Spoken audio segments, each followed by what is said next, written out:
Monday को लाइए। उन्होंने तो 40 जिले के विपक्ष को कहा कि सारा क्रेडिट तुम ले लो, केवल मेरे देश की बेटियों को। उनकी बात से ये बात स्पष्ट हो गई कि डीएमके के लिए जो कल उन्होंने इस बिल का विरोध करा वो राजनीतिक पैतरा था।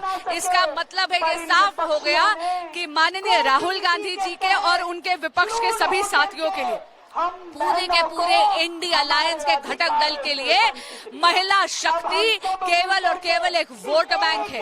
वो चाहते हैं कि महिलाओं की भूमिका मात्र मतदान केंद्र तक सिमट के रह जाए। जब सत्ता में भागीदारी की बात आई तो उन्होंने अपने हाथ पीछे खींच लिए।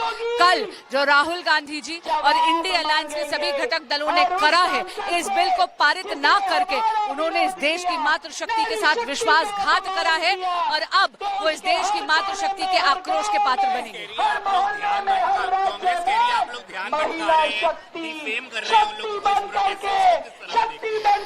मैं इतना जरूर कहूंगी कि जो पब्लिक है ये सब जानती है और मैं इतना जरूर चेताना चाहूंगी आपके माध्यम से कांग्रेस को कि अब वो भयभीत हो रहे हैं, क्योंकि वो देख रहे हैं कि मातृशक्ति के आक्रोश के पात्र बन गए, कुपित मातृशक्ति के शाप के अधिकारी बन गए हैं।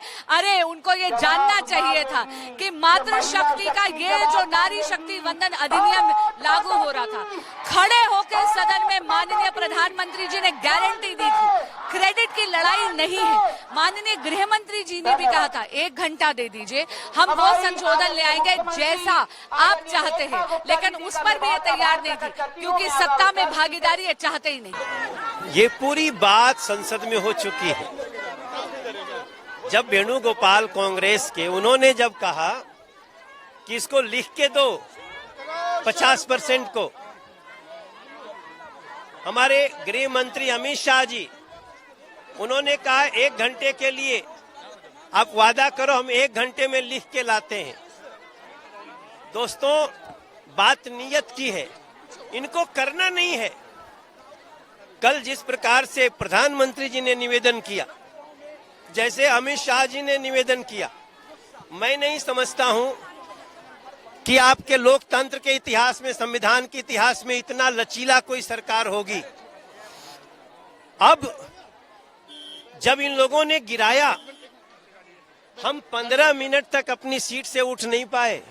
प्रधानमंत्री का चेहरा देखिए, उनका दर्द देखिए, बस केवल आंसू भर उनके आंख से उन्होंने किसी तरह रोके अपने, और ये लोग जयघोष कर रहे थे। किस बात का जयघोष कर रहे थे? ये 50% आबादी को आप 33% भी हक नहीं दोगे और इसके लिए आप हरा करके इनको जयघोष करोगे। ये लोग इस देश की महिलाओं के दुश्मन हैं और इन्होंने पिछले 2 दिन में ये सिद्ध कर दिया है। हम तो यहाँ जो दिल्ली की महिलाएं आई हैं उनका समर्थन करने आए हैं दोस्त, और मैं इन महिलाओं से, बहनों से बोल रहा हूँ कि हम, ये देश हमको उतनी ताकत देगा कि हम इनको 33% आरक्षण देंगे। संसद यही होगी, समय 1-2 साल आगे पीछे होगा। सवाल ये भी उठ रहा है कि 50 क्यों नहीं, 33 ही क्यों, और अभी 543 सीट्स है, उसी में क्यों नहीं दे देते?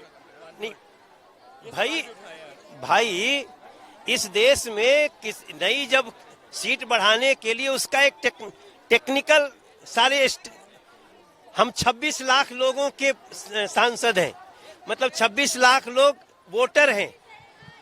Can I do justice for 26 lakh people? इस देश में एक सांसद के लिए 48 लाख लोग हैं और एक सांसद के लिए 6 लाख लोग वोट कर रहे हैं। अगर जब तक हम इसको परिसीमन नहीं करेंगे ये लागू हो ही नहीं सकता।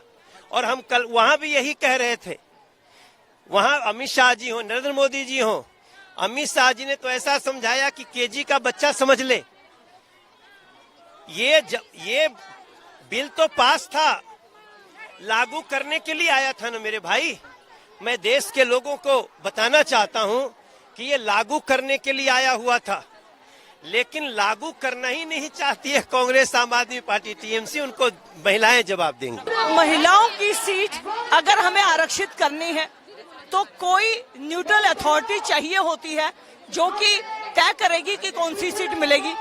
डिलिमिटेशन 1976 में तय हो गया था कि 2026 में होना है। डिलिमिटेशन को कांग्रेस रोक नहीं सकती, उसके लिए सिंपल मेजोरिटी चाहिए। ये स्पेशल बिल उस डिलिमिटेशन के साथ महिलाओं की सीटें आरक्षित हो जाएं, इसके लिए लाया गया था। ये चालबाजी खेलना कांग्रेस बंद करे। लगातार बहम पाल रहे हैं ये लोग कि दिल्ली और भारत की जनता नहीं समझेगी, हम समझ रहे हैं। आप हमेशा से महिला आरक्षण के खिलाफ थे, आपने अब फिर से इसके खिलाफ वोट करके अपनी नीयत को दिखा दिया है। खबरों की रणभूमि में यहाँ शोर नहीं सोच लड़ती है, जहां शब्द नहीं फैक्ट्स वार करते हैं और हर सवाल खोलता है सच की नई परत।